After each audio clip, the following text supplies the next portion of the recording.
Jy al by twee paaie gekom. Nou stop jy en dan jy soos, moet ek links gaan of moet ek regs gaan? Jou hart sê miskien vir jou, gaan links.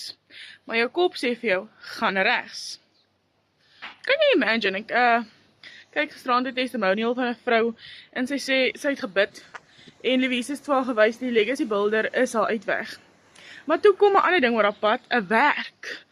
En sy is toe nou nie gehoorsaam nie en sy vat die werk, want ek bedoel jy dink mos dat die werk is 'n beter uitweg. En ja, daar is haar baas, ek het die horrible, beklei vloek en skel op hulle. En toe kom sy eventually terug na die legacy toe. Nou is sy besig om vir haar finansiële stabiliteit te bou, 'n nalatenskap. Dus soms moet 'n mens eers jou kop stamp. Ek sê nie moenie gaan werk nie. Ek deel net 'n storie. En ek het verlang oor hierdie geleentheid gekyk en vandag kan ek myself knyp omdat ek oor hom gekyk het. As jy wil leer op 'n veilige manier om aanlyn geld te maak, jy is moeg vir daai baas wat vloek en skel.